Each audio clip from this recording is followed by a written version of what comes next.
Okay, so we're live. Want to welcome everybody to the November general meeting of IND. We've got a pretty packed agenda for you tonight. We've had a meeting already with several of our candidates for 2021. We've got a meeting tonight with several more candidates. We'll be hearing from several borough president candidates, several candidates for the council district 39, one of our mayoral candidates. And we'll continue that process in December, hearing from additional candidates, and then we'll have our endorsement meeting in January. So I've got a little bit of club business, and then we'll get to our candidates quickly. But before we start, I wanted to ask my colleague Tyler Rocky just to talk a little bit about eligibility for voting in these endorsements. This is going to be important this year. We'll vote to endorse in all of these races that you're hearing from people tonight. And we'll use ranked choice voting, which will be an adventure. But we'll talk a little bit about who's eligible to vote. So Tyler, do you want to maybe talk that over with folks? Yes, can you guys hear me? Sounds good. Okay, great. So yeah, we just want to make sure everyone understands the rules for voting eligibility before the endorsement meeting. To vote in an endorsement meeting, you must be a member in good standing. In practice, this means you have to have paid your 2020 dues, which you can do online. You also have to pay your 2021 dues prior to the endorsement meeting, which I believe is in February. Is that right? It's gonna be in January. Or January, sorry. All right. First-time members who join in December do not have to pay their dues twice. Their December payment can count towards their 2021 membership. Though if folks only join in December, they won't have attended enough meetings to endorse in the January endorsement meetings. If you have any questions about your payment status or your membership standing, please reach out to me. I'll put my email in the chat. Even just to double check, we realize, everyone wants to participate and vote, and we don't want anyone to be confused or surprised on the day of the election that they're not allowed to vote or anything like that. Emmanuel Amoroso just had a perfect example. She Facebook messaged me, and I'm going to inform her of her whether or not she's paid dues. So please reach out to us. We want to have no surprises or disappointments for the voting. And especially in this online environment, taking attendance it's harder, right, than it would be in person. So please make sure if you have any doubt, reach out to us. Let's just make sure everybody's on the same page prior to the endorsement meeting. Thanks, everybody. Very good. Thank you, Tyler. And I'll just mention, in order to be counted as attending a meeting, obviously we're doing virtual meetings. This is a little bit different than our usual signing in person, but we want to make sure that we can count you if you're here tonight. So make sure that you like the video or react to it in some way, ask a question.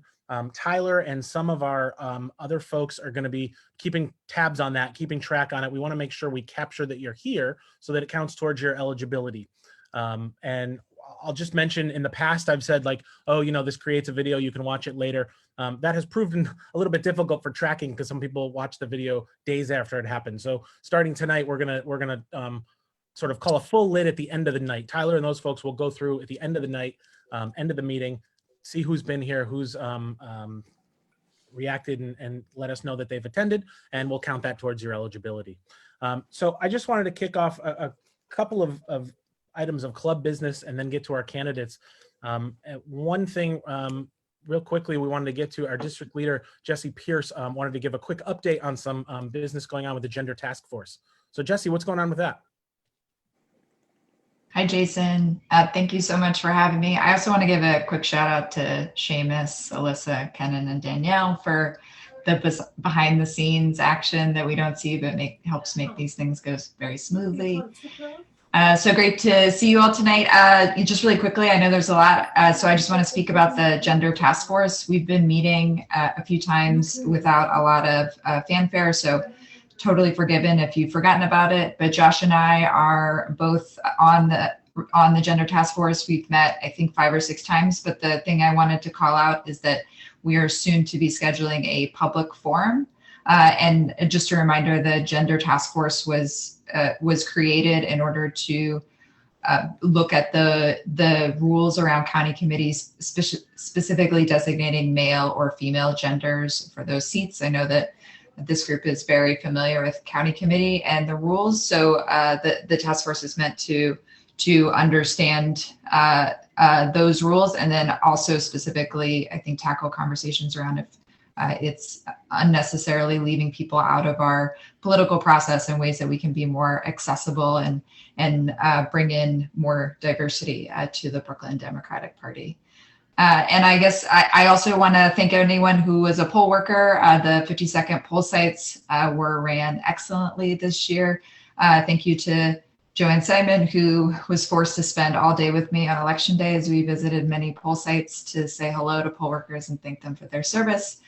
And as my first election as district leader, I also want to give a shout out to Joan Billman, who very graciously guided me through the hallowed halls of the Board of Elections and showed me the ropes. And that's about it. Good luck to all the candidates tonight, and always a pleasure to be with IND. Have a great night, everyone. Fantastic. Thanks very much, Jesse. I want to echo the point about poll workers. I know you worked really hard with Joan to find a lot of new folks. We got a lot of interest this year from people who'd never done poll working before, and I thought things went splendidly from everything I saw. So thank you guys for that. Speaking of elections, look, this was a fantastic year. It was a really complicated year. It was difficult to campaign under these strange new circumstances, but overall, IND had a fantastic year. Maybe we didn't win every single United States Senate seat that we made phone calls in. Maybe we didn't flip every House seat that we wanted to try and do that. Other people will focus on some of the non-successes, and they're doing it already. But tonight I want to focus on a few successes. We made a lot of calls for Biden-Harris. We made calls for Mark Kelly. We made calls to Pennsylvania. We made calls. We sent people physically to Pennsylvania. We did really well in a lot of those places that we played nationally, but I was really proud of our efforts locally. A couple of different things. Max Rose, we put a lot of fight into that and came up just short, but there were two races that were very tight. And I think I was really proud that we were part of victories. One was on Assemblywoman Matilda Frontis, who we made some phone calls for, did a bunch of phone banking for her. That turned out to be a tight race. A lot of times a member's first re-election can be the toughest. Hers was in an insane environment, and we pulled that out. That was one of the ones where we had to wait and sort of cross our fingers on the mail, and as they totaled all the votes, counted all the votes, she was victorious. So I think we should all feel very good about it. The other big one that we had a lot of focus on, did a lot of phone banking, sent some people down to the district, and he's actually here with us tonight. We crossed our fingers. Last time it was a tight election. This time it was a tight election. We are very, very thrilled to have Andrew Gennardis with us. He's returning back to the Senate as a victor. Thanks so much for joining us, Andrew. Oh, you're muted. There we go. Thanks so much, Jason. I know you guys have a packed schedule tonight, but I really just had to pop in and say thank you to each and every member of IND. You guys have always been tremendous, but really this campaign cycle, at a time when it was difficult to campaign the way we're used to, you guys came through above and beyond what I certainly could have hoped for or imagined. From the phone banking to the text banking, to the postcards, to just everything. You guys really stepped it up. You guys came down to the district when possible. And even when election night was over, you didn't stop then. Members of IND were at the Board of Elections warehouse, making sure that every absentee ballot was counted and that we ultimately pulled out ahead of this. Some people are calling our race the comeback race. What they forget to realize is that absentee ballots were cast before Election Day. So we were always ahead. It just took us a while for everyone else to realize that. And we showed yesterday when we pulled ahead, and it looks like we're going to win this race by somewhere between 3,700 to 4,000 votes, which by Southern Brooklyn standards, I call that a landslide. That would not have been possible without you and everyone in this club. I have to give a special thank you, of course, to Kenan, who's on the call, because he helped lead all of our voter protection efforts, on the absentee ballot front. He was down there at the warehouse every single day, training our team, working with our team, making sure we got everything done. And he had the fortunate or unfortunate pleasure of staying with me all day Election Day and got to hear all of my anxieties coming out minute by minute, voter by voter. So Kenan, thank you so much. I'm excited I'll get to work with you again in Albany. And to the IND team, thank you to all of you. We have a lot of work left to do together. Hope you all have a great. Thank you. And I'm ready to get back to work. Thanks, guys. Fantastic. Thanks so much, Senator. And you preempted me. I was going to give a special shout out to Ken and Kurt and to Hal Friedman and others who went down to observe the vote counting. Ken and I think was in a really helpful leadership position with that, and he helped shepherd home several victories around the state in our Senate caucus. So well done, Kenneth. We're very proud of you. One other quick piece of business before we get to the candidates. Wanted to talk about paying your dues. Alyssa, do you want to give a quick mention of how people can do that? Of course, and Kenan is too humble to say thank you, but he says thank you. For Never too humble to say thank you. I think you're all giving me too much credit. Thank you. So yes, you can pay your dues now. We made it easier than ever. You can pay online. Just visit indbrooklyn.com and click on the PayPal. You can pay by credit card through PayPal, or if you want to keep it old school, you can send a check over to our treasurers. And that email, or you can find the address at the bottom of our emails. But it is easiest to just pay online, especially in these times. So make sure to pay your dues and thank you in advance. And also, when you do pay your dues, you will get a really awesome IND t-shirt, which it was too cold to wear today, but Tyler may or may not be wearing it. I'm not sure. So thank you. And yes, visit indbrooklyn.com for all your dues paying needs. Excellent. Thank you for that. And because you're probably watching this on your computer right now, you can go do it while we're talking. So go pay your dues, get it out of the way, and then you're good to go when it comes time to vote. And I know Joan Millman's been putting a lot of t-shirts in envelopes lately. So make sure you get one of those for yourself. Well, thank you. We're going to turn to our candidates tonight. We've got, as I mentioned before, folks from the 39th Council District, folks who are candidates for Borough President, Brooklyn Borough President, and we've got one mayoral candidate. I think we'll start with some of the 39th candidates who came, and they're a little bit pressed for time. So we'll start with those folks. I want to introduce first Justin Krebs. Justin's a director of campaigns at moveon.org. He's a candidate in the 39th, which is Brad Lander's seat, the seat that Brad is term limited out of. Justin, why don't you speak for 3 or 4 minutes, and then we'll go to some questions. And I will mention for all candidates, some of the feedback I got after the last meeting was people didn't talk enough about COVID recovery. People kind of campaigned like it was a normal year, and obviously it's not a normal year. So just something to consider as you think about your remarks. But thanks so much for joining us, Justin. Great. Thank you, Jason. Thanks, Danielle, and everyone who helped organize the whole IND gang. For those who are tuning in who didn't hear it, Danielle has a sign that she's going to hold up to tell us when we have 1 minute left. So we will be kept on schedule. There are a lot of us tonight. I really appreciate so many people taking their evenings to participate. The other candidates, of course, the members of IND. Speaking about these not being normal times, there's nothing normal going on right now. So everyone's calling in, and I know there have been some kids in the background. You may hear my kids in the background, and that's how we work these days. So my name is Justin Krebs.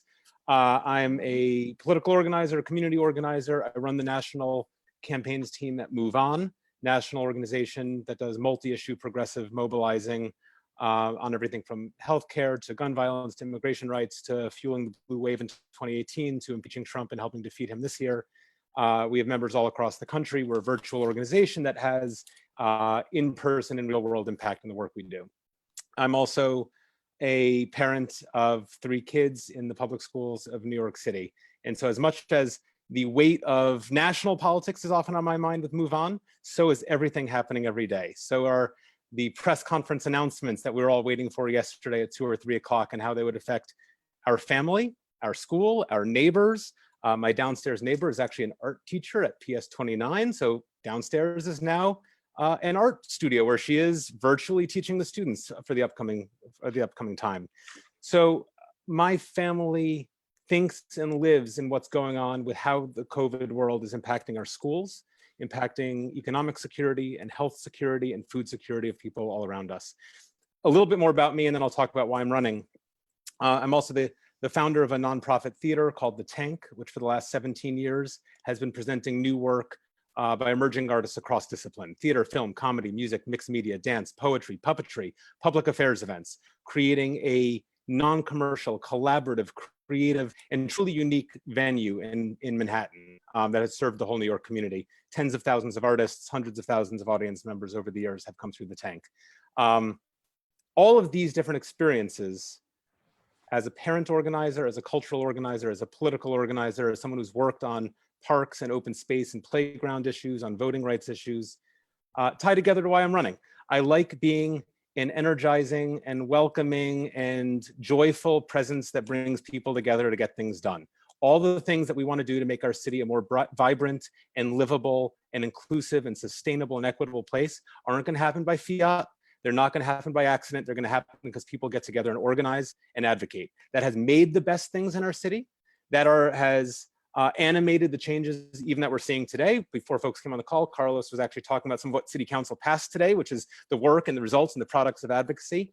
And it's how we're going to get through COVID. We're going to get through the pandemic together by pooling our common interests and our shared energy into common goals, into literally the commons, the spaces, the public spaces, the cultural institutions, the shared resources, from our schools to what makes us sustainable, to making sure our small businesses get through this, so our main streets remain as vibrant afterwards and are there to greet us when we come out of this. That's all going to come together. For those who didn't see it, I got the 1 minute sign. So I have about 30 seconds left to tell you that this is not like other races. I wish we were all in person. I wish we were handshaking and hugging and elbowing each other in the back corner, and we're not. We're going to be virtual for a while. I'd love to talk with folks more. This is a short session because there are a lot of us and it's going to be a long night, but I'm available at justin.krebs@gmail.com, on Twitter at justinmkrebs. You can find me, you can Google me through Move On, Living Liberally, The Tank, the District 15 President's Council, which is the school District 15. And I'd love to talk with you more about the issues you're thinking about and about what's on your mind this election. How'd I do, Danielle? 4 minutes? Fantastic. Thanks very much, Justin. Almost on the nose. You're setting a good precedent for our candidates tonight. So we, in advertising this meeting, asked for questions for candidates, and we received some of those. We also have asked people, and I'll do it again now, ask people to reply to the Facebook post with questions. And Alyssa will be sort of pulling those throughout the night so that we can have you folks answer to some of the questions from our members. So Alyssa, what do we have for Justin? Yeah, okay, kicking us off. The first question is from Lynn. And she says, I'd like to see the candidates asked how they would work to maintain city services during the post-pandemic financial crisis. How do you plan to avoid the decline in services and rise in crime that characterized the city following the last financial crisis throughout the late 70s and 80s? Sure, thanks for the question, Lynn, via Alyssa. There was actually another financial crisis since then, the one that happened after September 11th, and there was the financial crisis of 08-09. And we actually didn't see the same decline. So there are ways of navigating this. And I'd put a couple of things. One is there has to be a revenue side. We need to be, this is not on a municipal level, but this is advocacy we can do and a platform we can build, calling on the state to tax the rich, tax corporations at a much fairer rate than they're doing right now. And that's going to be a piece of it. We can also be smart about where we're prioritizing our funds. So we can redirect funds into the things that make the city vibrant and livable, and schools are part of that. Supporting our small businesses, which by virtue support the economy around the businesses, support the workers around the businesses, is going to be part of that. So making sure people have housing is going to be part of that. So it's more about prioritization than it is about panic.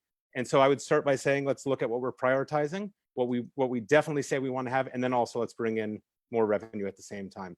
And there's no doubt that there are areas to cut, both programmatically, the ability to redirect funds from police services into other areas, as well as ways to cut out some of the more expensive consultants that maybe the city has hired on different projects, invest them into the workforce for the city itself. Fantastic. Alyssa, what else do we have? Great. I think you touched on this a little bit, but let's go with, what are your top 3 priorities for the city's COVID recovery? Top 3 priorities for the city's COVID recovery probably go hand in hand with priorities overall. And I take Jason's point, this is not the normal times, let's not give the same speech we might have given in February, but COVID in some ways has changed us, has changed what we see physically as we walk down the streets, how we appear to each other. It's also just exposed and exacerbated, and I'm not by any means the originator of this thought, problems that we already saw were there. So schools in the COVID time, the differences between the schools that have resources and the schools that don't are even further clearer. And you also see opportunities to make schools really great right now. If anything, we've seen schooling can be done differently. So I would prioritize thinking about schools. What does it mean to be enriching and engaging in individualized ways for all different types of families and all different types of kids, while also respecting the strengths of a lot of different types of teachers. We're fortunate. We go to a school that is small, well-resourced, very engaged. But in my work on the District 15 President's Council, I've had the chance to think about how schools can support each other and how we can continue the work of integration, changing resources, changing priorities with our schools. So that would have been an issue pre-COVID. Right now, what people are experiencing is the result of schools not being treated as a priority. There was not a clear vision for what we were trying to do for schools in this pandemic. And therefore, we didn't marshal the resources we could have and mobilize every city agency the way we could have to treat our schools as essential. So schools. Second, small businesses. I mean, there's a reason neighborhood is in the name of your group. We are a city that loves our neighborhoods. It's what brings our cities to life. It's why we don't want to live places. I mean, I love the places I grew up. I love the places where my extended family are. We want to be here because we love our neighborhoods. And every candidate knows this. Any house party you go to, anyone you talk to, they talk about what's happening on whatever the main street is of their neighborhood, whether it's Smith Street or Court Street by you guys or Fifth Avenue up the block from me. How you support those small businesses, especially where 50% of the businesses in Brooklyn can't pay rent right now. Beloved small businesses are going away at a heartbreaking rate through the pandemic, but these were also tensions before the pandemic. And if we as a city can figure out how to support small businesses and resist the Amazonification and the other monopolies that are out there that are part of what's crushing small businesses, in addition to rent, in addition to the pandemic, that would be huge for our city, for our neighborhoods, for our workforce, and actually be huge for the nation. And then third, I'd say climate. Climate and sustainability is a place where New York is doing great work and can do a lot more. It is a racial justice issue. It is a social justice issue. It's a place where we can be national leaders, and it has to be part of every conversation. And there will be opportunities to talk about rebuilding and to talk about green rebuilding and to take that up to the federal level, down to the municipal level, and how we'd want to work. So those are 3 priorities. And obviously there are many more. Thanks so much. Really appreciate your time, Justin. Would love to allow everybody to go on, but we'll have to keep things moving so we can get to all the candidates. But we appreciate you joining tonight and making yourself available. Great, thank you. People can check me out at Twitter. Feel free to message me, Justin M. Krebs. The website, justin2021.org, will exist soon. Right now, it's just a pass through to my Act Blue fundraising page. So I actually don't want you to go there to learn about me. You're welcome to go there to support me. But to learn more about me, to connect with me, Justin M. Krebs or justin.krebs@gmail. That's right, that's my Gmail. It's pretty obvious. You probably could have guessed it. Or feel free to Google me through Move On, Living Liberally, The Tank, the District 15 President's Council, and so forth. And thank you to the Independent Neighborhood Democrats for having us all tonight. Very good. Thank you. For our next candidate, we'll stay in the 39th Council District. This person is the campaign manager for voting rights at the Center for Popular Democracy. He's spoken at the club before. Thank you so much for joining us, Brandon West. Hey, everyone. Everyone can hear me, right? Look good. Okay, great. All right, so I'll be quick. I want to thank everyone at IND for the opportunity to speak. My name is Brandon West, former president of New Kings Democrats, and I live in North Slope, 5th and Bergen.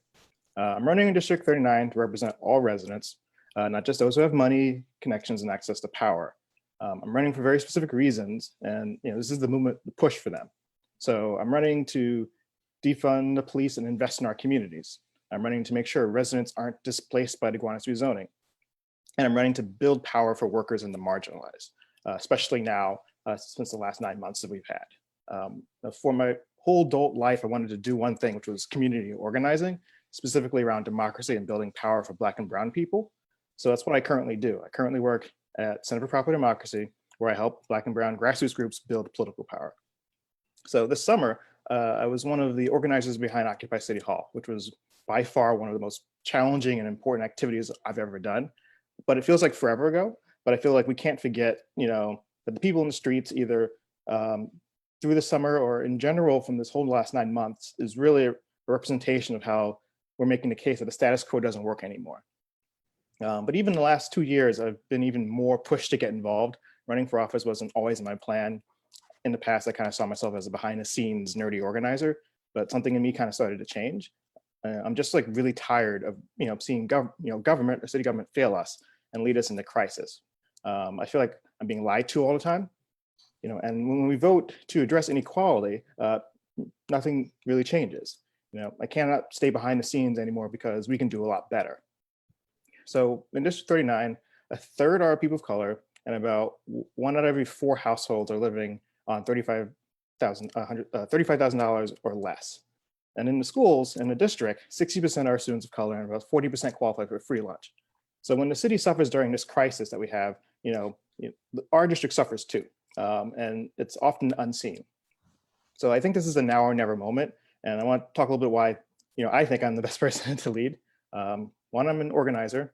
I've done it in several spaces, including working with the Reform Coalition here in Brooklyn in my capacity as president of NKD, where I helped get hundreds of new people involved in local politics. And also, I'm a Black man who's personally experienced police violence.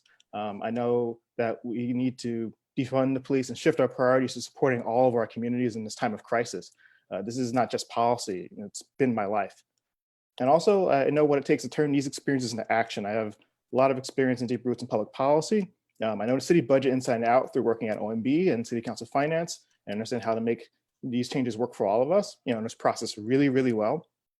And I believe to meet the moment, we have to do the following things. So for COVID relief, we need to aggressively push for revenue, but we need to shift resources to the most marginalized. So that means Wi-Fi for students, that means accessible, safe public spaces, that means hazard pay for essential workers. We abandon people and we need to reverse the neglect of the past 9 months. Next, we need to decommodify housing and homelessness. So we need to take power away from big real estate and focus on real community ownership. So we need also a land use process that includes everyone. So that means building a lot of affordable housing across the city, not just low-income communities of color. The Gowanus rezoning is going to have a long-term impacts, and we can't just be quiet about that. So we need to replace mandatory inclusionary housing and build more affordable housing. And the best way to do that is to use a charter revision commission to change ULURP and help bring in land use decisions under more community control. We also need to fully fund and desegregate our schools while making sure that they're safe. We need to get ICE out of the city, and we need to engage everyday people into the budget fight so that our budget reflects the values of our communities. So this is all about power and restoring power taken from those who have it and bringing it to the people. And I feel this year has shown that we need to attack the problem at the root. And this is what I'm trying to do with my campaign. So happy to take questions. Fantastic. Another one right about on time. So thank you guys very much. Alyssa, what do we have in terms of questions?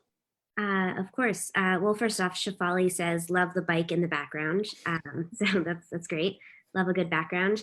So first question that was submitted by an IND member is, what would you do differently from your predecessor?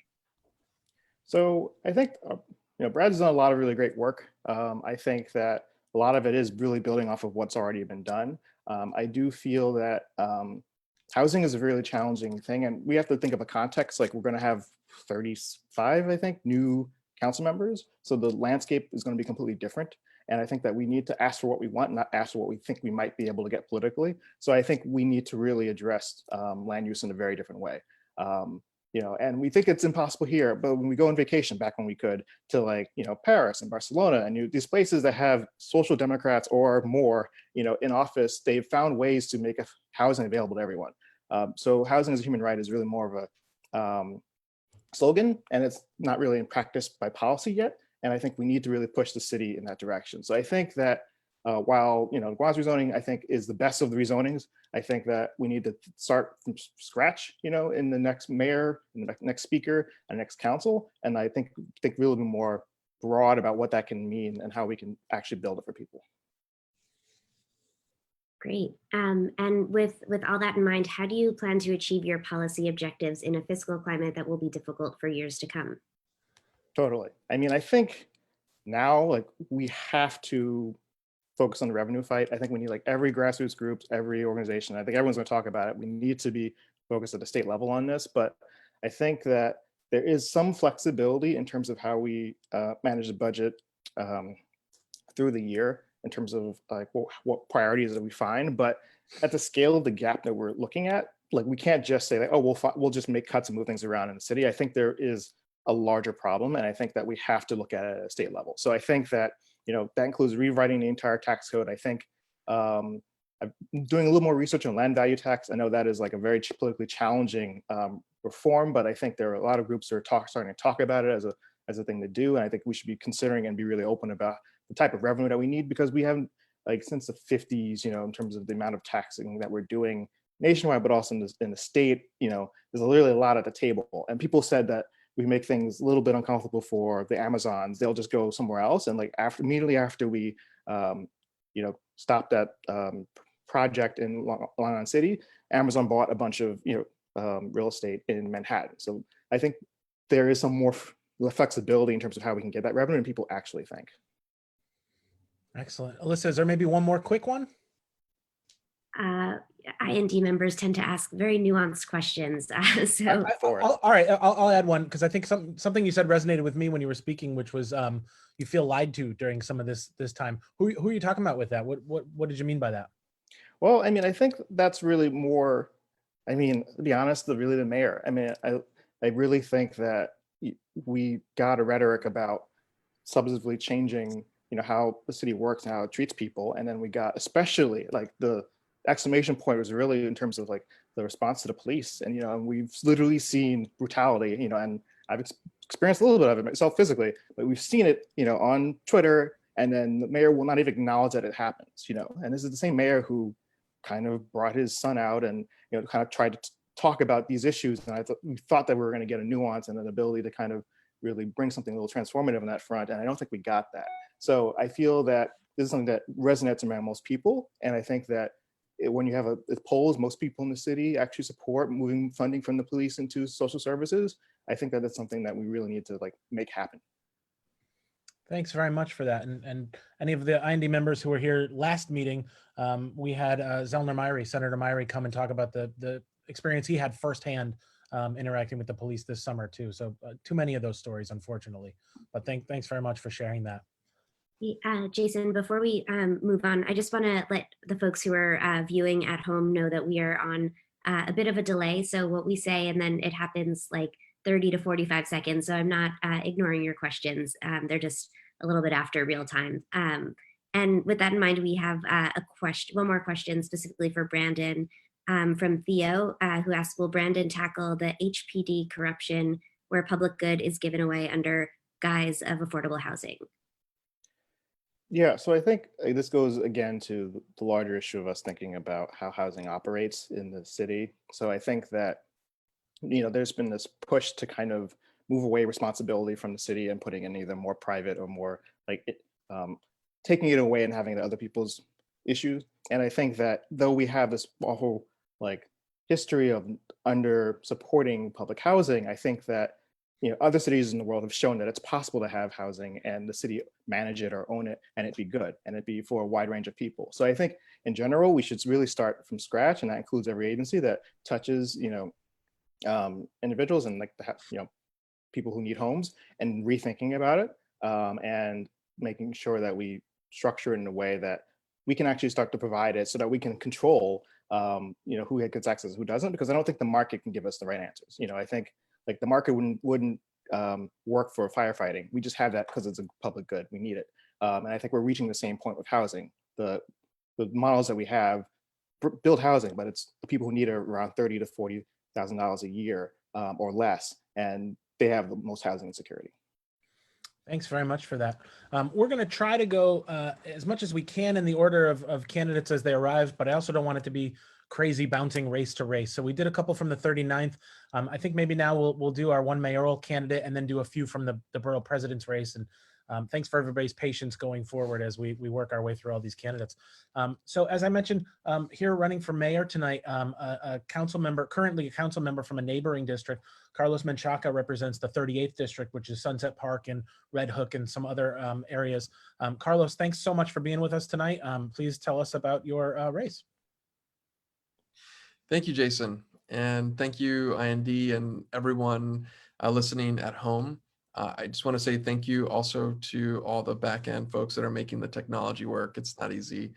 I'm Carlos Menchaca, City Council member. I represent District 38, Sunset Park, Red Hook, and a few other neighborhoods. And I'm running for mayor. I'm incredibly impressed with the energy that's coming out of the streets of New York and really fueled my decision to run. I saw so much of that energy fall flat in the floor of the city council. And this mayor has been incredibly just disconnected from the energy of this city and the progressive energy that we brought in 2013. We've been fighting for many of the things that you're going to hear tonight. You've already heard from two very progressive voices who are running for the 39th district. And I got to say, none of that will become part of the fabric of the city unless we have a mayor that's going to stand up and fight with them. The city council is where you breed these conversations into policy. And without a mayor that's going to stand with the city council, the policy space, the council is the people, this is the people's voice, and stand with the council and fight these institutions of power like developers and the police unions. We're not going to get anywhere. What we need to do is take a leap, and I'm going to stand there and be there with you every step of the way. I've been doing that in a city council, even against my own colleagues who have fought for things like building new jails in the city of New York when we do not need to be building 4 new jails at the tune of $9+ billion. I want to take those dollars and do something else with them. Work with you all to figure out what the needs are in that borough and do something different. Leading the defund movement in the city council and being the voice, being a siphon of that voice from the streets in those negotiations, staying strong, having very difficult conversations. I want to continue doing that as the mayor. And then finally,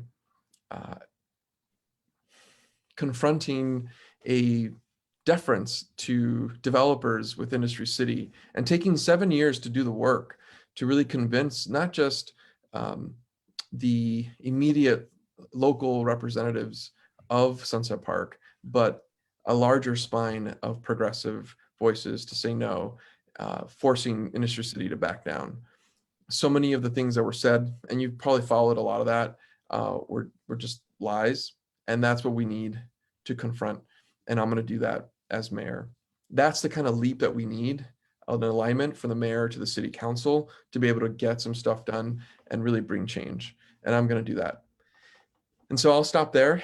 Carlos 2021 is carlos2021.com is my website.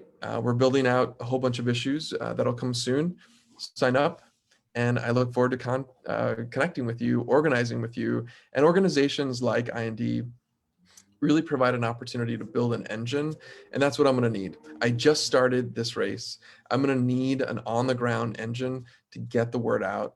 And this is why I'm seeking your endorsement to be part of this movement to bring progressive government finally into New York City. Thank you. Thanks so much, Carlos. Alyssa, what do we have in terms of questions? Yeah, got a lot of good questions coming in. So thank you, everyone. Keep them coming. I'll start them as quick as possible. Yeah. First, Shafali asks, how do you plan to address gun trafficking in the city as mayor? We have great gun laws in New York State, but trafficking remains a big problem, and we've seen a significant uptick in gun violence recently. 2 things. One, the federal government needs to step in and do things that are going to make it impossible for states to be able to transfer guns here through or through states. When I think about the precincts and what they've done every day to pull guns out, they're coming from the South, they're coming from other states, and we can only do so much. Second, this mayor removed so many after-school youth programs. Those are the kind of things that we need to bring more focus, more funding and focus for, that are going to keep our community safe. And remove money from the NYPD and bring it back into our communities that were impacted by COVID. Great. Next up, our executive board chairman, Steve Bronstein, asks, Carlos, the city is losing businesses big and small, resulting in growing unemployment, loss of population and revenue. How will you address this? Yes, we've lost thousands and thousands of jobs. There's no doubt. The economy is changing before our eyes. Even businesses are having to restructure themselves. They're working with the city council to figure out how to take space, public space, take parking spaces. God forbid we take parking spaces from our streets. And so what I'm seeing right now is an actual change in how business does business in the city of New York, and we got to take the lead of our small businesses. Many of them are immigrants, and so as the chair of the immigration committee, I've done a lot of work in really understanding how we actually put more immigrants at the core of the engine of this economic rebirth. And I know that there are a lot of wealthy folks that have left the city of New York, but the people who are here that are keeping things going are day laborers, the delivery workers. And so there's a worker justice conversation to be had here, and how we give them the tools that they need to continue to build more businesses. The entrepreneurs that come from our immigrant communities are the way through. And so I want to do more of that. I have a lot of ideas. I'll talk to you about them on the campaign trail. But that's my quick taste. Great. Thank you. And just a quick shout out, our Congresswoman Nydia Velasquez just tuned in. She says hello from Washington. So hello, Congresswoman. Another question. This is from Diana, who says she's a constituent. She wants to know if you're doing participatory budgeting this year. She heard you're not, and she'd like to know why. We are definitely doing participatory budgeting. But the question is how. And so the city council has really pulled back resources from a kind of usual PB process. And so districts like mine and Brad and others are trying to figure out how to really resource this to ensure that we have a robust process. We're actually in the middle of engaging the Civic Engagement Commission that the city voted for to build out a citywide PB process. And so we're actually going to be pitching them the opportunity to support the council offices. This is a hard thing to do in a normal non-COVID times. And I think COVID times have really presented a lot of issues about how we communicate to communities when we're not going to be physically communicating. In Sunset Park, Red Hook, District 38, 90% of the votes that come in are on paper, which means that our whole process is not online. In Brad's district, North, most of the votes come in on electronic through online voting. Those are two different districts that need two different things. And so we need to figure out how we resource all of them, but we will have PB. I was able to fund last year all the projects on the PB list that totaled almost the full $5 million. Those are the dollars that I end up at the end of the day funding. I put about $4+ million every year to fund most of the projects on the PB ballot because they're so good. And we're going to do that again this year. Fantastic. Thanks so much, council member. And I'll just mention, unrelated to your run for mayor, I had a really good experience this summer when ICE was doing some raids. I know you and some others in your neighborhood took leadership. We went out and distributed information and talked to people. And that was at a time when things seem horrific and chaotic, it was good to be able to go out and do something. So thanks for your leadership on that. Thank you. We might need you again. So thank you again for coming out, Jason. Absolutely. Well, thanks so much. We'll turn now to the Brooklyn Borough President's race. I'll just mention before we start with those folks, Antonio Reynoso, who's a candidate for Borough President, was planning to join us tonight, but he actually just had a baby within the last, I think 2 days ago. So he's going to come in December instead. We told him no problem. Go ahead and get some rest if you can. So we'll hear from the other candidates tonight, and then we'll have him in December. First up is another council member from the 36th district, Bed-Stuy and Crown Heights. Used to be the tallest man in politics. I forget if he's taller or not than the mayor, but he's up there. Robert Cornegy, thanks so much for joining us. Oh, you're muted. Thank you so much. Can you hear me now? Yep. Thank you for allowing me an opportunity to come and present before IND. So I'm sitting here beaming with pride because I'm a former district leader and actually the immediate past president of the Vanguard Independent Democratic Association. And I remember these meetings, never as smooth and efficient as this is via Zoom. Ours would be way wilder. But so I'm going to go back to my club and tell them, listen, there's a real way to do this that has some dignity left in it. So I'm going to thank you for setting the benchmark really high for how we should be doing these things looking into the future. Well, thanks so much. Like I said, we won't take that out of your time. Okay, thank you. So like I said, I'm a former past president of Vanguard Independent Democratic Association. I'm a former district leader. I am former community board member. And so I think I've served in every capacity, both paid and unpaid, that you can in service to the people of a community, my community being Bed-Stuy and Northern Crown Heights. And currently, I'm the chair of Housing and Buildings, the chair of the Commission on MWBE, the chair of the Democratic Conference. I'm also on the committees of economic development, education, finance, and state and federal legislation. I'm also on leadership and on the finance team. I'm sorry, on the budget negotiation team.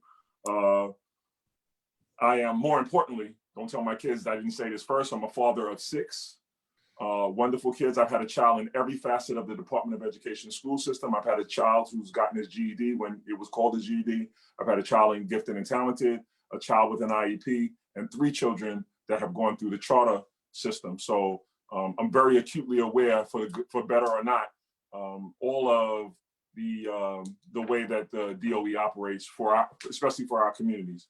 I'm obviously a Black man. I have 4 Black sons, and make a priority about safety in our communities and education. So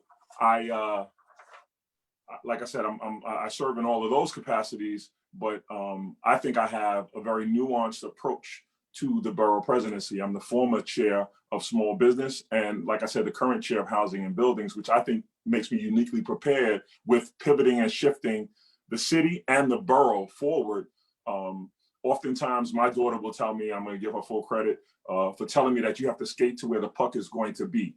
And I think I'm uniquely prepared to skate to where the puck is going to be, having held both of those chairmanships. We know, listen, I'm not an economist, but I do understand that the way out of the recession, which is directly pointed to a depression, is through job creation. And I've made that a priority in all of my business dealings with the city. I'm very proud to have had the first commercial affordability in a project in the city, in a ULURP. That's one of the focuses that I have.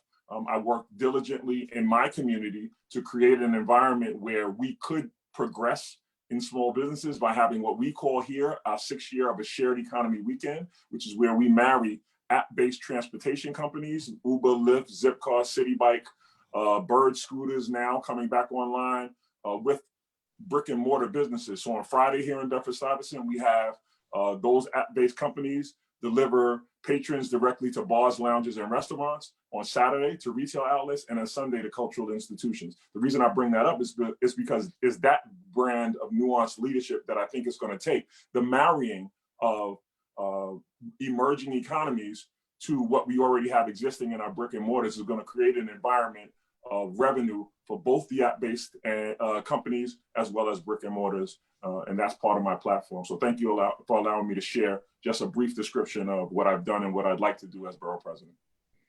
Excellent. Thanks so much. Alyssa, what about some questions for Councilmember Cornegy? Yeah, of course. And for everyone watching at home, just a reminder, you can type in questions and we'll raise them to the folks speaking. We got some questions in by email. The first one is, we see many vacant retail stores. What would you do to address this specifically? So some of it's about commercial affordability, and the vacancy has been exacerbated obviously by the pandemic. So being nuanced in how we fill those stores, we found that sometimes cohabitating in a particular commercial space can reduce the amount of cost. We've also worked, one of the things that we've seen, I had a bill in that passed by the mayor that allowed for us to have the first commercial protections that we've seen in any place in the entire country. The same that we have for residential, we now have at the city council for small businesses. So if a landlord is harassing a tenant, we didn't have this before, now you can actually sue a landlord based on the laws that we have. And we put $6 million into that to front load the ability to negotiate leases in a way that are in the benefit of commercial tenants. So I will continue to do that and expound on those nuanced ideas to make the best circumstance for our commercial businesses. Great. The next one is, how would you rate our current borough president and what would you do differently? I'm not doing that. That is, wow. I think Eric has done a fair job. The beauty of the borough presidency is you get to bring your skill set, because it's not a set of defined skills that are necessary to be borough president. You get to bring your skill set. I will talk about my acumen, which is certainly around business and small business and responsible development. Eric has used his acumen to be an effective and efficient borough president from where he sits. Marty Markowitz prior to that had a different personality and was different at the borough president's office. The beauty of the borough president's office is you have a large capital budget that you're able to allocate for shaping of retail and residential affordability.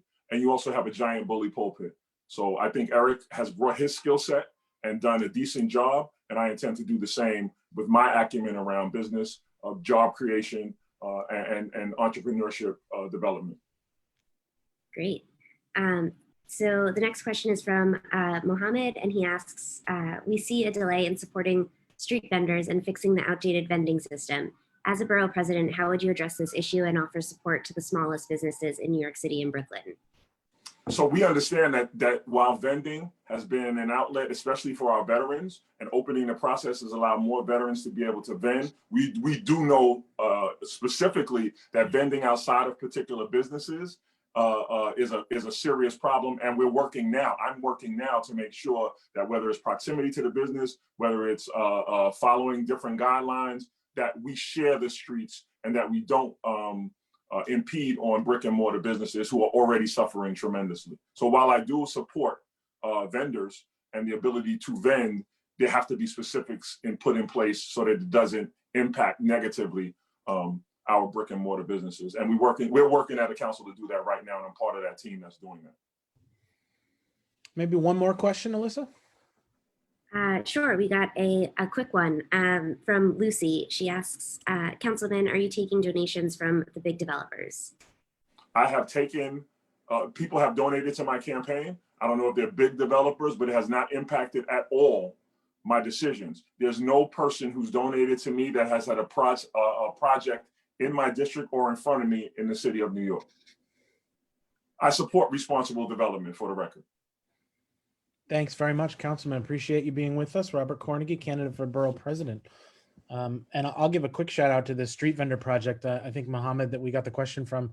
Those are folks that we had come speak at IND last year, I think. There was an interesting profile in the Times this week about street vendors in Queens, but of course, these are issues being faced by street vendors all over the city. So if folks have a minute, go take a look. There's good pictures with that too. Staying in the borough president's race, I want to introduce Kerry Edwards. Kerry is a vice president for external affairs at Brookdale Hospital. He's also running for borough president. Kerry Edwards, thanks so much for being with us. Thank you guys for having me. It's a pleasure. Just want to say good evening, and also thank you for the opportunity for me to present my candidacy for borough president. I am a son of Brooklyn, born in Brooklyn Jewish Hospital, which is now a condo, so to speak. I raised my 3 children here. Most recently, my son graduated from Bedford Academy High School, which I'm very proud. My daughter went to Mark Twain, and my youngest goes to Unison Junior High School. Just a little background on me. I spent 20 years of my life in public service. First job with Assemblyman Nick Perry almost 20 years ago. And at that point, that's where I realized how great public servants can be. I received a call from a constituent whose lights were turned off by Con Ed, and being young to the office, I just made a call to the Con Ed and said, hey, look, on behalf of the borough president, I would love this lady's lights to be turned back on, and they turned it back on. And from that point on, I knew what good public service meant. So I continued that path, working for Congressman Major Owens, working for Governor Spitzer and Patterson, and then I fell into Brookdale Hospital, where I was there for the last 8 years. One thing that I do realize, and this is part of the genesis of me wanting to run for borough president is that as an elected official, as a staffer of elected official, we pick up the phone, we deal with a constituent issue. And once we hang up that phone, we tend to go back home and go to our lives. And what I realized of being on the ground at Brookdale Hospital, I live the issues that we have every day. I sat next to union workers who have pensions coming to them, but lived in shelters, lived in family shelters because one, they couldn't afford to live in Brooklyn anymore, or their family size was too big. I sat and held mothers whose sons were shot by gun violence. My son also almost being a victim of gun violence, so I started a gun violence program to address gun violence because when I got to Brookdale, it was over 255 penetrating traumas that occurred at Brookdale Hospital. I had to be the voice that led a fight against landlords who bought property around Brookdale Hospital and were mistreating my colleagues, putting their lives in danger by bringing in social service community who didn't have their mental health ability. So we had a lot of violence around that. And the most unfortunate part of me being on the ground was that, my hospital, we almost lost 600 people to COVID. And I ended up with COVID myself, working in the emergency room every day. So, the borough presidency is very important to me because it is a galvanizer of communities. It is a builder of coalitions. Yes, they don't have a defined role, like Mr. Cornegie said, but the reality of it is that I think that it needs someone who is on the ground, who can build those relationships, especially in a time of COVID, when we're looking at so many different things happening. My wife works for a union, and what they realized is that they had to give up some of their benefits to save their folk from being fired or to be laid off. I think that we can go back to the city of building foundations and not necessarily using economics, but also just using the human resource, which to me is the most beautiful thing. So I thank you for allowing me to present myself today to you. Thank you very much. Questions for Carrie Edwards, Alyssa? Of course. We will start with a question that came in by email. Can you talk about your experience working with city and state agencies specifically? Well, so the beautiful part of my role, like I said, it was that I had to be the conduit, the connector, so to speak. One of my biggest achievements is that I was able to bring the state civil service agency down to Brooklyn. They never had an office in Brooklyn. It was usually in Harlem. And what we did that way was to open up opportunities for state civil service jobs for communities that normally would have to drive all the way up to Harlem to register, to put their resumes in. So that was one of the big moments that I've had. We also did a lot of stuff around healthcare. The reason why I ended up in healthcare is a few years ago when Governor Cuomo wanted to close 3 or 4 of our hospitals, we had to now connect all of the different hospital leaderships, the unions, and the rank and file workers to come to write a paper against the MRT. So I was able to bring in all of those different facets of people together to create what we felt was a balanced healthcare plan, which healthcare for most of us is not a priority until we're sick. Great. And I'll ask another question that we circled through before, but we see a lot of vacant retail stores. What would you do to address this? Man, I think that what we have to look at in terms of the vacancy rate, not only for the stores, but also for people's homes, is that we have landlords who are looking at themselves as small business owners, right? So they're raising the rents, they're trying to keep themselves and their families out of financial danger. I think what we need to do is have more of a broader conversation. Something that I had proposed is a tax credit for good landlords, right? Good landlords who are doing the right thing and giving, not necessarily canceling rent, but giving those small businesses an opportunity to still thrive, but having the city create a mechanism where they support those businesses as well.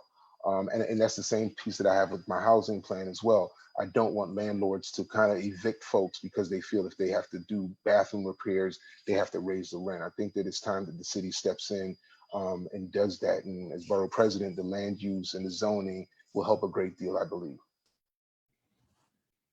Great. And we just had a question come in from Lucy, who asks, what is your take on the mayor closing schools? It sucks, Lucy. And it sucks only because I don't think that, well, let me back up. We're looking at Donald Trump as somebody who doesn't listen to Dr. Fauci. My opinion, we have a mayor and a governor who cannot sit in a room and make a decision. Whether it's the right or wrong decision, it needs to be a decision. I take my son to school Wednesdays and Fridays. And now I yesterday was told I can't take him to school, so I had to pick him up and I can't take him again. And I think for parents such as myself, it's causing, even though we're home, it's causing a tremendous burden.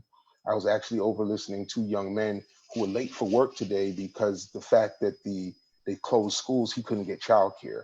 So if we're going to close the schools, I think we need to close the schools. If we're going to open them, we open them.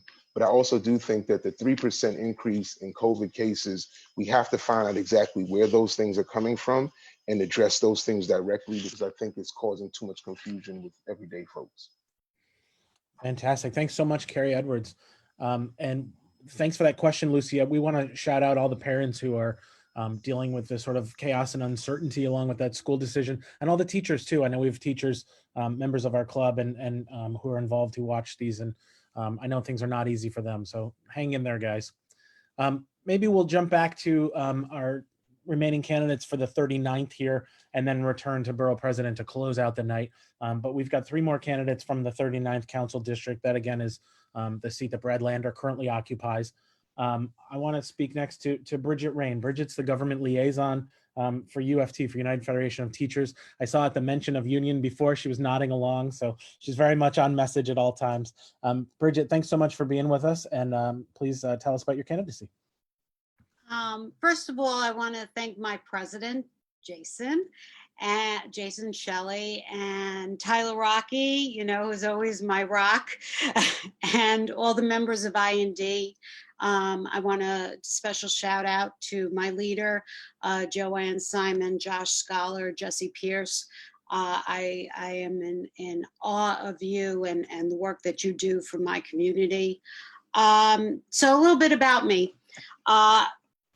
I came to IND a long time ago, and I'm just going to go into a story about sitting in an office with Joan Millman and Paul Nelson and Joanne Simon, and stuffing envelopes, and they're explaining to me this about this great club called IND. And I came there and I felt at home. And it was just an honor working on a campaign. Well, it was a local campaign. I don't remember which one. And working hard on behalf of the candidate and also on behalf of my community.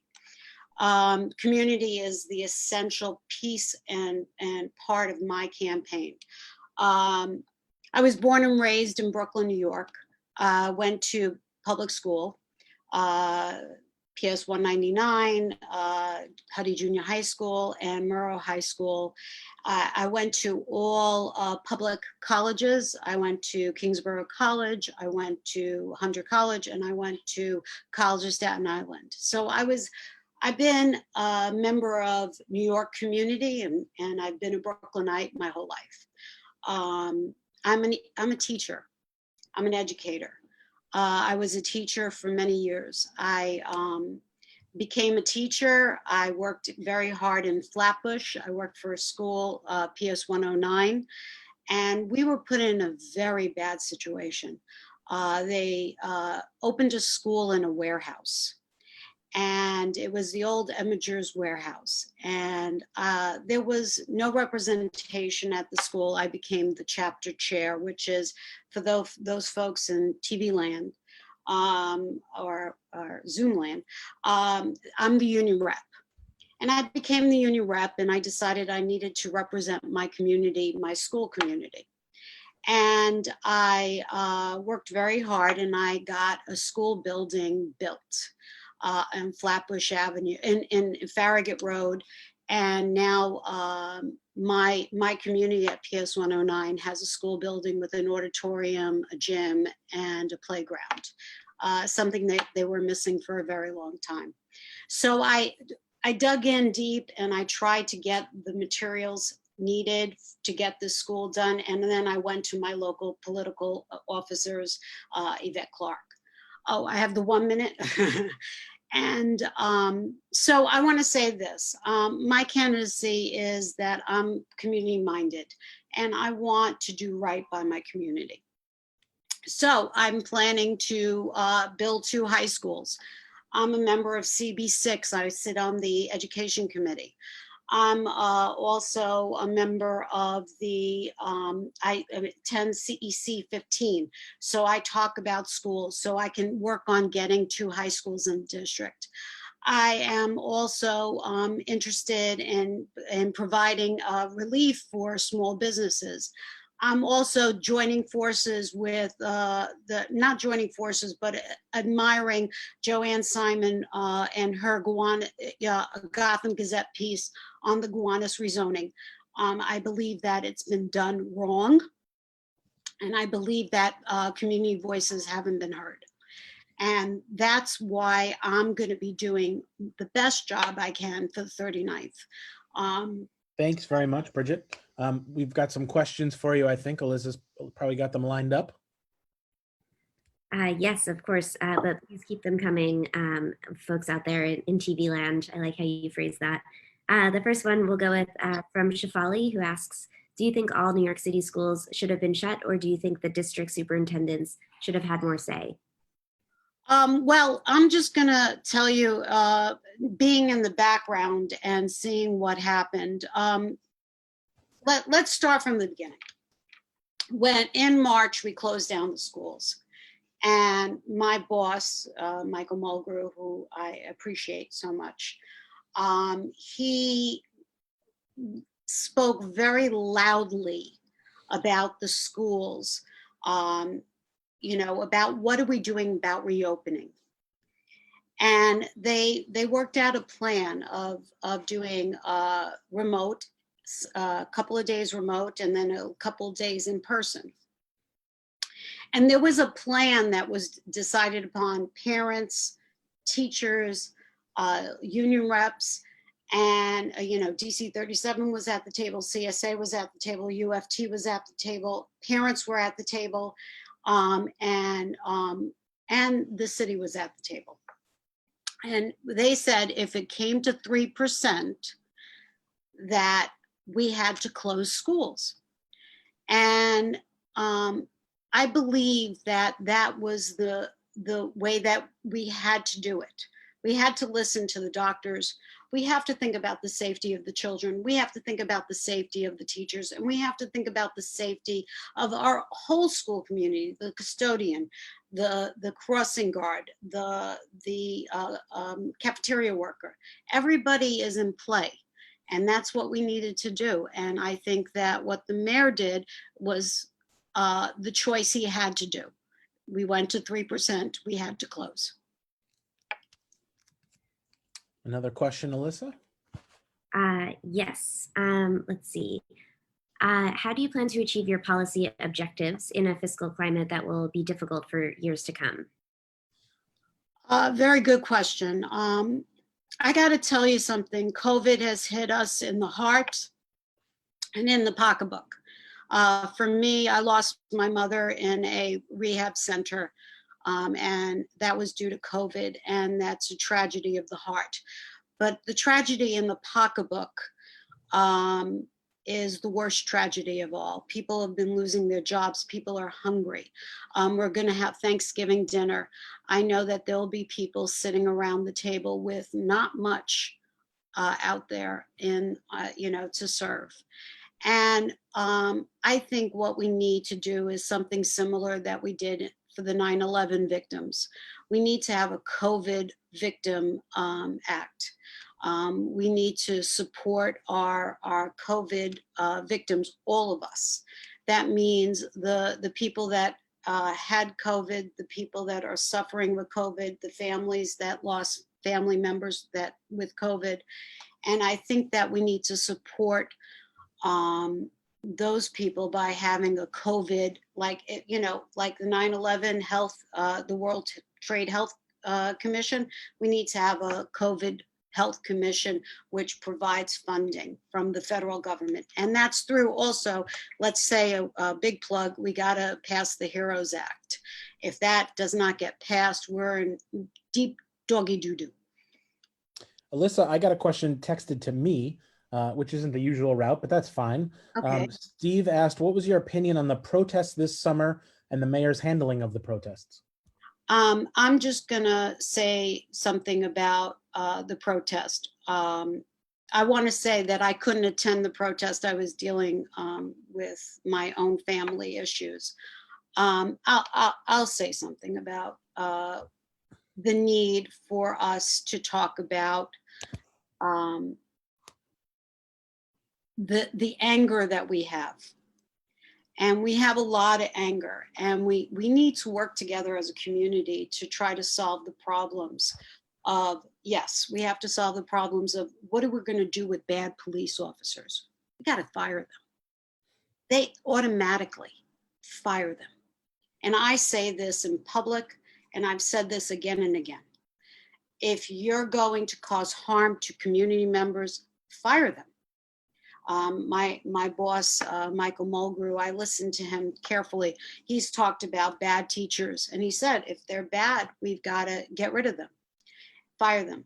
In terms of the protests and the city hall demonstrations, I'll tell you, I did attend one demonstration with Lambda, and in terms of they were doing a demonstration during Gay Pride Month, and I felt there's a sense of community. So I'm just going to say this: I believe in community, and I want community voices heard. That's one of the reasons why I'm not happy of what's going on with the Gowanus rezoning. That's why I think that I think voices need to be heard, and I'm not upset with the fact that people need their voices heard, and we're in desperate times. But I think that with President Biden, I think things will get better, and I think that we'll find that soul. Fantastic. Thanks so much, Bridget, for being here with us. Thank you. Another candidate from the 39th district, Shahana Hanif. Shahana is the director of organizing and community engagement for the current council member, Brad Lander. She's running to take that seat. Shahana, thanks so much for being with us. Thank you so much. Hi, everyone. I'm Shahana Hanif, running to be your council member in Brooklyn's 39th district, where I was born and raised and where I've stayed with my Bangladeshi Muslim immigrant community. Kensington is my home. It's where I attended PS 230 and went on to graduating from CUNY Brooklyn College. I'm a lupus survivor, and since diagnosis at 17, I have not rested in bringing my fight locally to protect communities in pain and build a city together that prioritizes care. Lupus nearly killed me, from losing all my hair after aggressive chemotherapy to after being rejected for Accessoride, having no choice but to go up and down the stairs of subway stations without elevators and escalators as a disabled woman. Now, with both hips and left shoulder replaced, I'm ready to bring the cyborg energy into the city council. I just want to talk a little bit about the district. I've taken to our streets for basic accessibility improvements like elevators at train stations. And I'm so glad to have joined so many of you to advocate and win funds for an elevator at 7th Avenue FG station. Over the last decade, I've organized residents across NYCHA public housing for capital funding to address overdue repairs and to preserve, not privatize NYCHA. When ICE agents targeted my community, I brought together a coalition of allies from our district to build a community defense program to ensure the safety of our undocumented neighbors. I've worked in the city council and led participatory budgeting, still do, which connected me to neighbors in every single neighborhood in our district, invested in democratizing how the city budget gets spent. I fought locally alongside the Kensington Stewards, a neighborhood association I co-founded, to transform an empty barren lot into a public plaza, Avenue C Plaza, which we've activated with free arts programming for youth and families. And we've had tough conversations about what it means to keep our community safe after hate crimes against our Jewish and Muslim community members. During the peak of COVID, like many of you and with you, I turned to coordinating mutual aid and raised over $40,000 in survival funds for our undocumented neighbors who received absolutely nothing from any level of government and still do not. I've been running for over a year now, so I've galvanized enthusiastic support from my home base in Kensington to across the neighborhoods in our district. I've built with hundreds of constituents in Kensington, to Park Slope, to Carroll Gardens, Cobble Hill, Gowanus, and have the most in-district donations to date. I have the most contributors, the most contributions between $1 and $175. And what excites me is that this movement includes people who've never donated to a single candidate. So I'm in this work to expand our electorate, to expand democracy and who it reaches. And of course, I want to give a shout out to Youth for Shahana, because I've also galvanized a self-organized group of young people who are committed to my candidacy. We've been endorsed by 21 and 21, Triage, a youth-led organization, climate justice organization, and Women of Color for Progress. Local government is capable of looking out for communities block by block. And that's the kind of care work I've done throughout the years, bringing real results, which my campaign embodies. I am powered up to co-govern and recover through COVID together. District 39 has never elected a woman to the city council, let alone someone with deep roots to the part of the district that is underserved by government and ignored by the political class. And we have an opportunity in our district to shift who we elect into leadership and from what part of the district. And that time is right now. Thank you so much. I'm excited for your questions. Thank you, Shahana. I appreciate that. We're going to keep an eye out for hashtag cyborg energy. Thank you. It feels like it's trending. Alyssa, some questions for Shahana. That was great. Yes, of course. I think we'll start off with what would you do differently from your predecessor? Oh, I love that question. And I just want to point out, I'm a woman of color. I'm Bangladeshi Muslim, and from a part of the district that has the largest Bangladeshi Muslim community in all of Brooklyn. And so right now is a real moment as we talk about building a sanctuary city, building protections for our most vulnerable community members, that our office will need to embody this work and expand this work even more. And I've gotten to do that single-handedly by joining the council member's office, because this was a missing gap. And any candidate who is not talking about this part of the district is just not going to have an accessible office. Of course, I want to expand language access, because what I've seen during this moment is families on my block who are living in crowded apartments with 2-3 kids have not been reached out to by their schools in their languages. They're expected to go and read emails that are in English. And so through an assessment and conversations with mothers, immigrant mothers, I put out an op-ed talking about the needs to have socio-emotional initiatives so that it reaches our young people and young people's development. I want to make sure that the office is really embodying that feminist energy. We really need to do everything in our power to ensure that women feel protected, young people feel protected and open to coming in. And I said coming in because I want to make sure that we have an office, a constituent services office, partnered with local organizations throughout the district, and not just on the 3rd floor of a building where no one knows is a council member's office. So I want to make sure that we're visible and that we are reaching community members from the north to the south. That's great. A little bit less exciting, though some might think it's exciting. Susanna asks, she says, thanks to Bridget and Brandon for bringing up the Gowanus rezoning. What is your stance on the proposal? So I thank you for that question. As the project currently stands, I do not support it. And I named that I have a history in tenant organizing with NYCHA residents, and NYCHA residents who also were fighting for language access from NYCHA. NYCHA residents need to be front and center of our conversations around rezoning. Right now, that rezoning plan does not include NYCHA residents. So I've been closely working with the Gowanus Neighborhood Coalition for Justice a diverse group of organizations. I know individually, but also in the context of this coalition.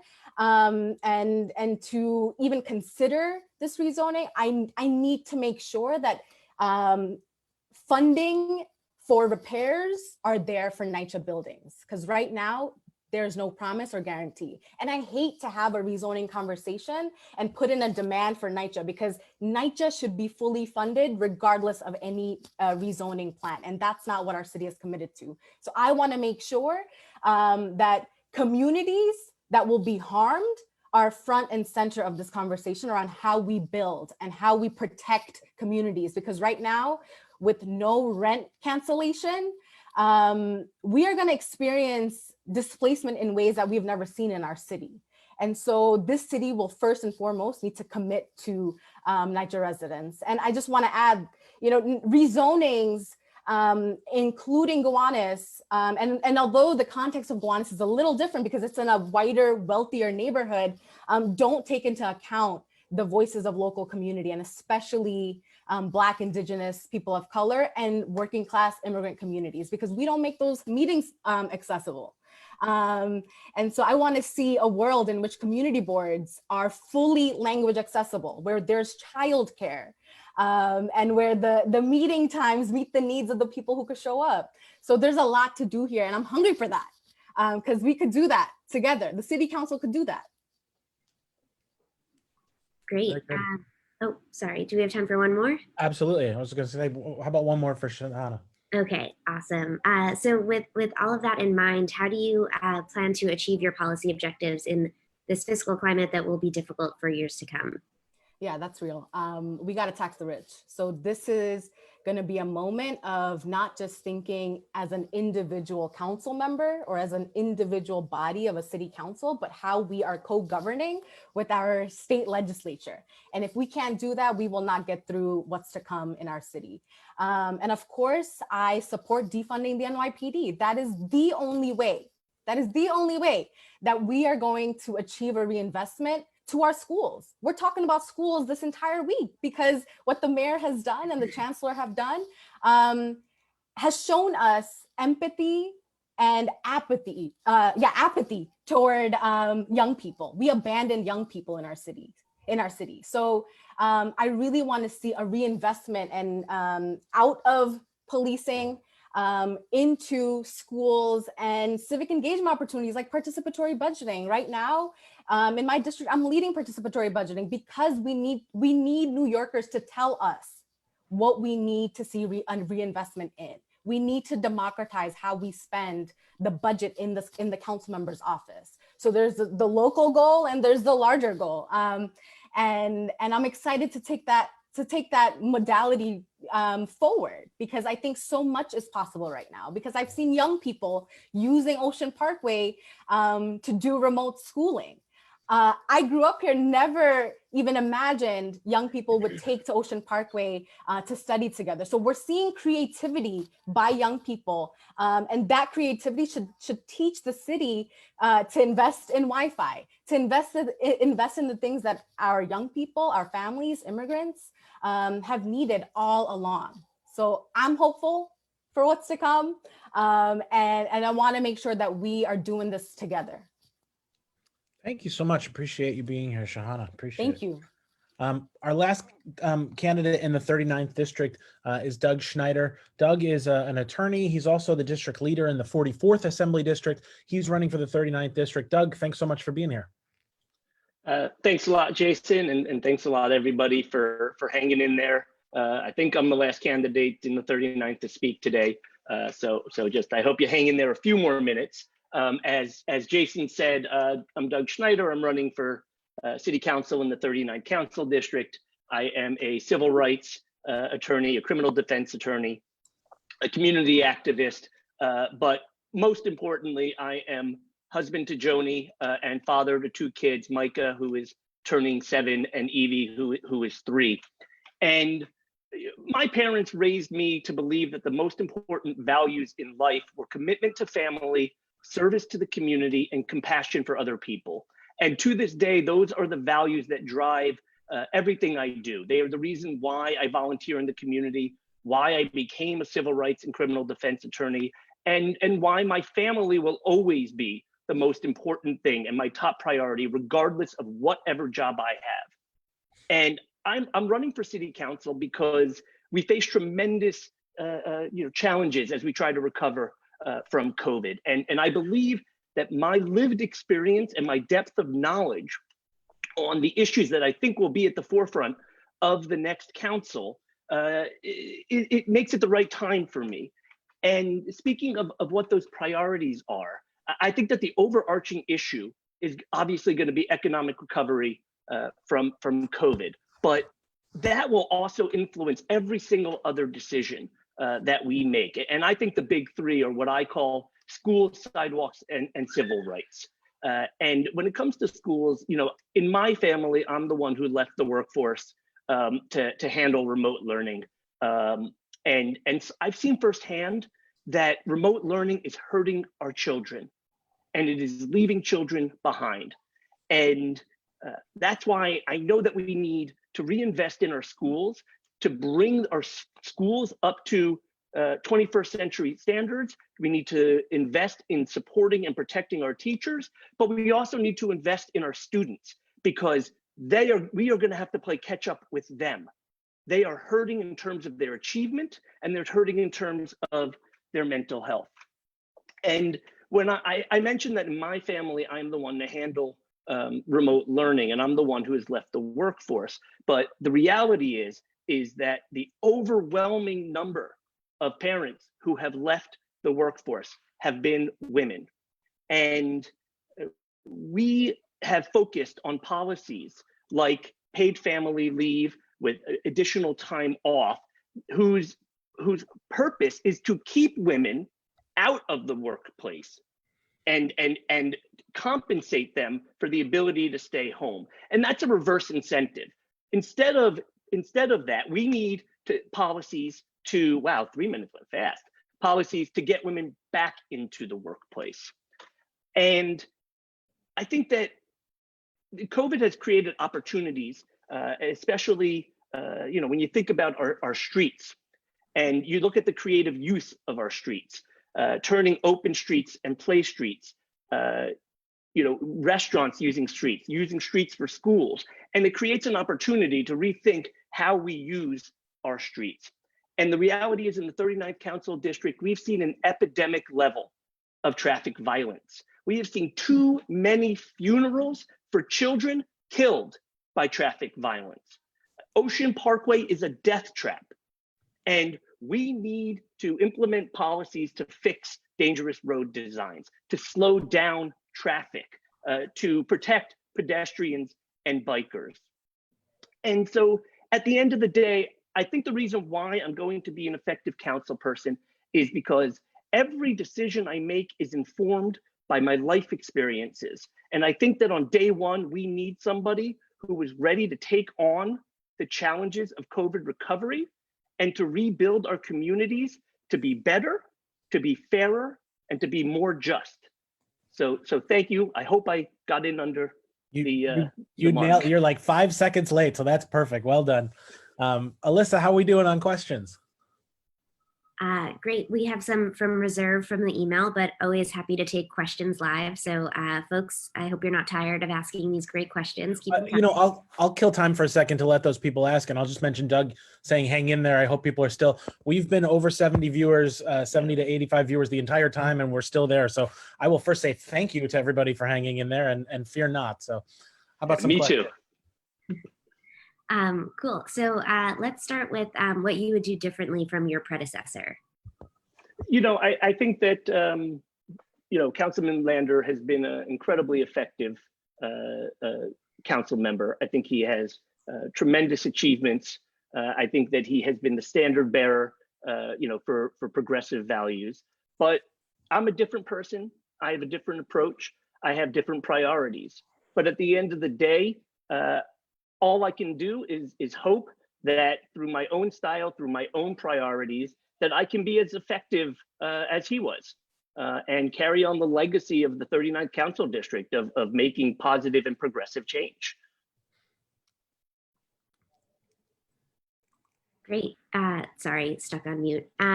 Let's see. And can you talk a little bit about your top three priorities for the city's COVID recovery?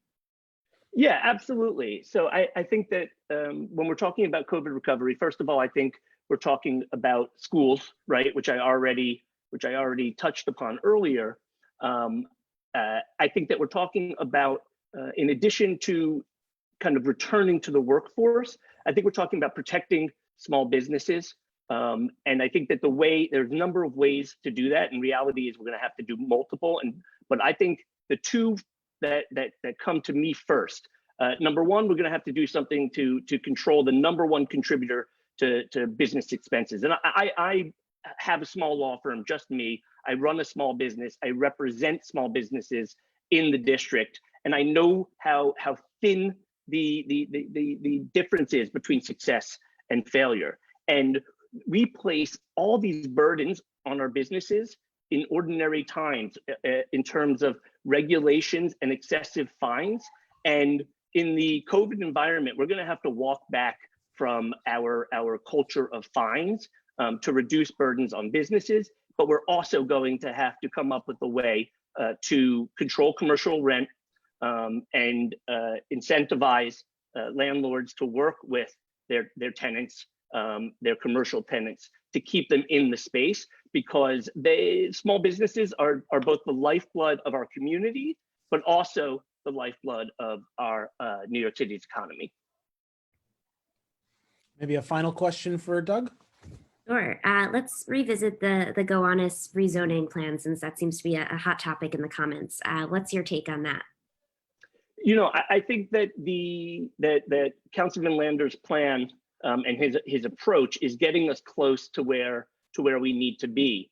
I think that to me, the devil is always in the details, and so there are questions that we still need to answer before we know whether or not it's something that we want to go forward with or not. I think one question is how much affordable housing is going to be built, and what is the definition of affordability. And I will echo what people said prior to me, is that if we are interested, if we are committed to equity, not necessarily different from equality, but equity, then I think that we need to see investment in the communities that surround the area that's going to be rezoned, which with the focus on the public housing. Thanks very much, Doug. I appreciate the Thank you all. So that closes out the 39th. We've heard from 5 different candidates from the 39th Council District. We heard from a couple of folks earlier on the Brooklyn Borough President's race. We've got a couple more left. And then Antonio Reynoso, who couldn't be here tonight, as I mentioned. But next up is Kimberly Council. Kimberly is a reference librarian at a law firm. She's an ordained minister, and served on the board of the East New York Housing Corporation. Thank you so much for being here tonight, Kimberly. Why don't you tell us a little bit about your run for borough president?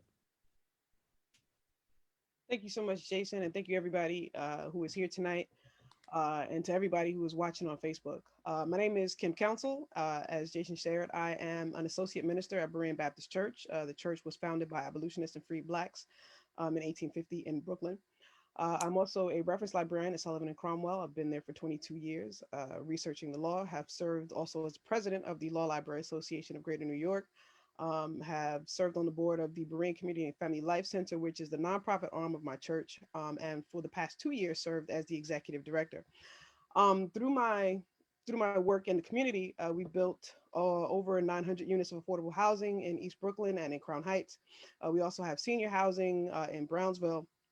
And working with the nonprofit, I work to expand the budget through city grants, and working to get some grants from the state at state level. So we had youth development programs. We had an after-school award-winning drumline where we work with young people to make sure that we engaged them and they got, kept their grades up, and also was a program that helped them to fight obesity. We had a full services clinic. We turned a parsonage into a clinic when St. Mary's Hospital was shut down. So we were providing those types of services to that community. We took our pantry, which was an emergency pantry. Under my leadership, it became a regular pantry. So every week we were serving food to the community, ran some senior programs, senior health fairs, women's empowerment conferences. And through my work at the Local Development Corporation of East New York, we have supported MWBEs, helping them to get microloans. We created a women's business enterprise through partnership with the Women's Foundation, and have just continued to work where I saw a need. So I think one of the things you asked earlier was, in this season of COVID, what was going to happen, and how are we going to approach things differently? I am one of those individuals who lost a loved one during the coronavirus. I lost my dad in April.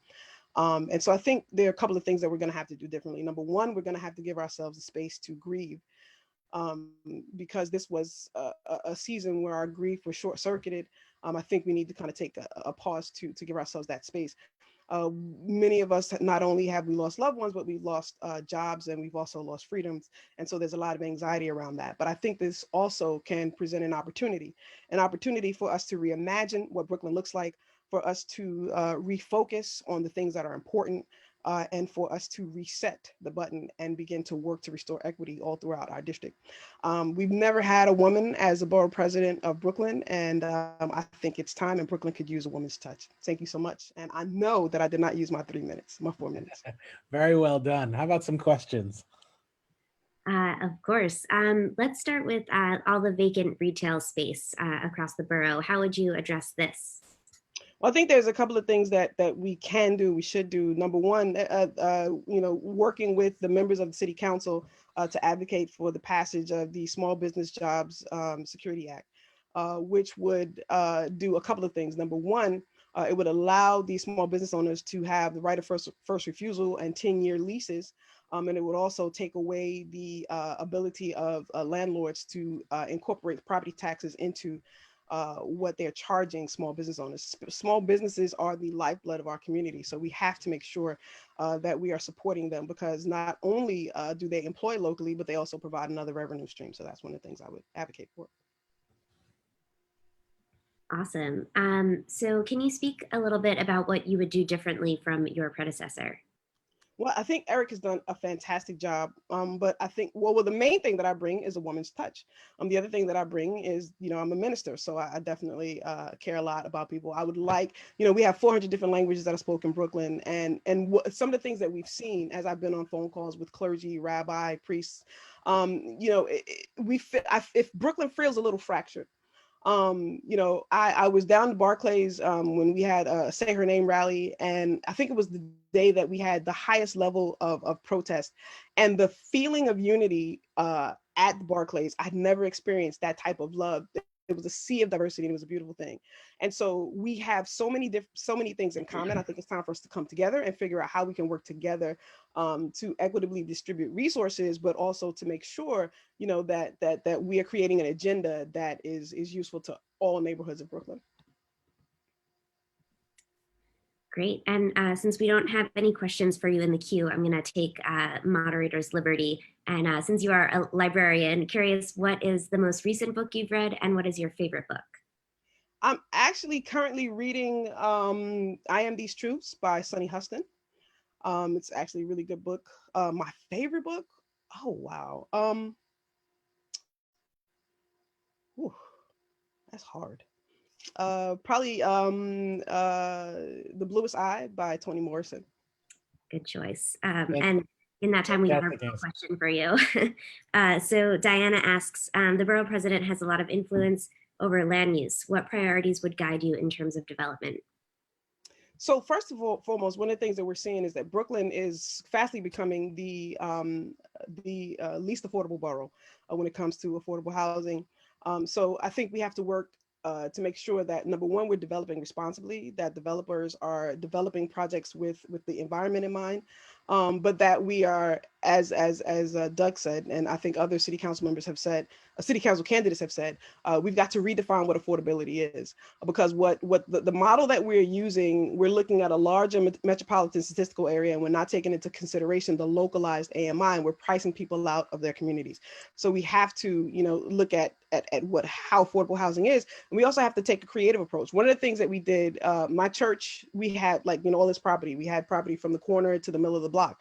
So we, took our time, took us a long time to find the right developer, and worked in partnership with that developer to, sell our land so that we could build 106 units of 100% affordable housing. And then on the ground floor and the sub level, we have the community space.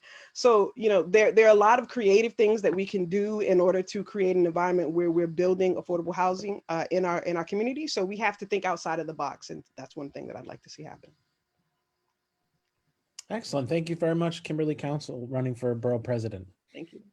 And I think we're at our last candidate for the evening. I saw Lincoln Ressler mention in the comments that this is kind of like political speed dating. And I do think that's a pretty good analogy. So we hope he meant it as a positive. Our last candidate for the night, somebody who probably doesn't need an introduction, our former district leader, our current assemblywoman, very involved with the club, Joanne Simon. Thanks so much for being with us, running for borough president. And you're muted.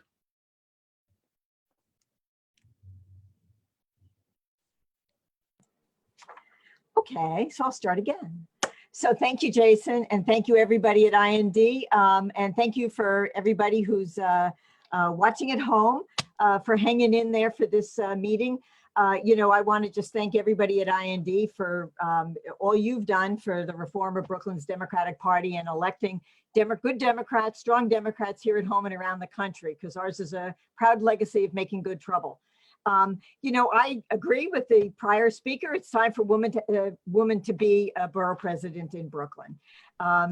We will bring a woman's touch, and there will be a woman borough president, and now is the time. Let's make it clear that women's issues are economic issues, they're health issues, they're education issues, they're small business issues. I've run a small business for years. There's social and economic and environmental justice issues, and they're LGBTQ issues. So all issues are women's issues, really. But as long as we're sidelined by the rubric of women's issues, the people that we love and support are going to continue to suffer, and that's not going to change unless we change it, and that's why I'm running. So as you know, I'm a longtime community leader and activist, a former teacher of the deaf, a disability rights attorney, a legislator for 6 years, and with a long history of pushing for and passing progressive bills and initiatives. There are 4 areas I think that this country and Brooklyn, the borough of Brooklyn, need to keep in our sights at all times, and that I will keep in my sights when I'm borough president. And COVID, of course, had made all these issues more critical, and has really a disproportionate impact on people of color and women. And just, yesterday in the New York Times, we have an article above the fold on the right-hand side, recession's toll on women points to a lasting setback. And that is the reality, the grim reality. And so what we need and what we've needed is big structural change, and COVID is forcing that issue. So number one, climate has to be at the forefront of everything we do. It affects everything: homelessness, social services, housing, criminalization, education. I've been working in climate justice since the 90s, and I know that communities can have a meaningful voice because I've done it from the position of a community leader long before I was ever elected to office. And I did it by respecting everyone in every neighborhood and listening. From the Verrazano through Dumbo, throughout Western Brooklyn, through a model of shared leadership and empowering community voices. In other words, a holistic, intersectional, intergenerational framework of climate justice. And it's a model that's tailor-made for the borough presidency and quintessential about female leadership. In the legislature and in my advocacy, I've worked for gun violence reform, campaign finance reform, gender neutral bill to equalize women's access to fields of firefighting and police. And I've worked on education issues such as my landscape shifting dyslexia bill, as well as reproductive rights and criminal justice and workers' rights, et cetera. So I hear a minute already. So let me talk about, and I'll answer your questions, the 4 areas. Number one, climate, race. We all have to become anti-racist. It's an area where shared leadership matters, and it won't happen if it's top down or just a few groups. gender bias and misogyny, right? Which is a twin sister of racism. The structures of our world were created by white men for white men. And as we've seen, the glass ceiling of gender is a huge barrier.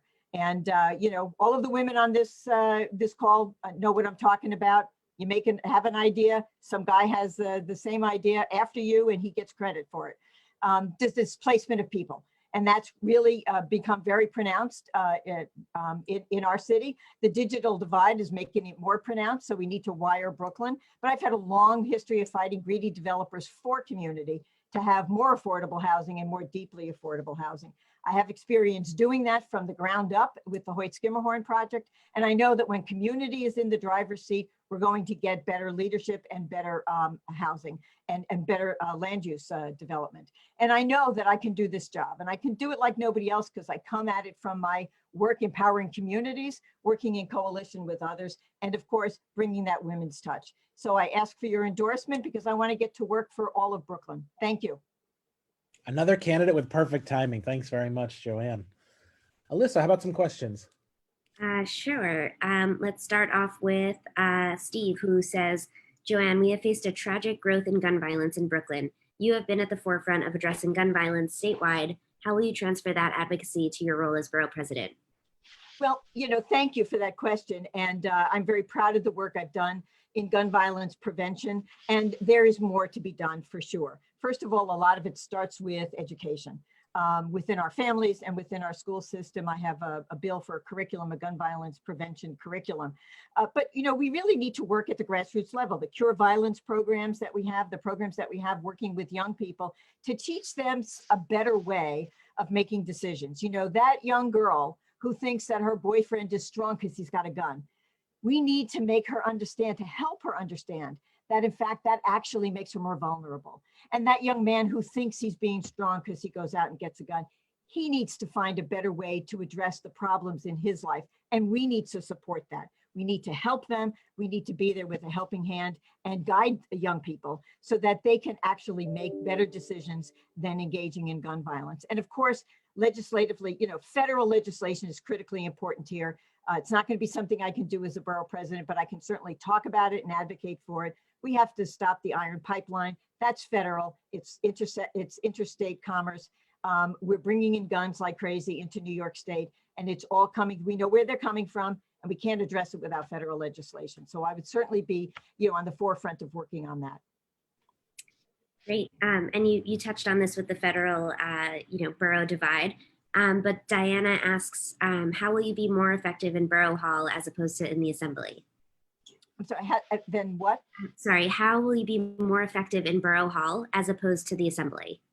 Well, you know, the role of the borough president is different. It's really a role of someone who can help shape the dialogue and bring community together. And because my history in public service has been primarily as a community member, you know, I know how to work with community and I know how to work with communities throughout the borough. But people really do care about where they live and they care about the things they care about. And you have to be able to listen to that and to work with them. As a legislator, you know, I try and do that, but frankly, I have my district and I can't very well make decisions and policy for other people's districts. What I can do is work with my colleagues, which I believe I do very effectively.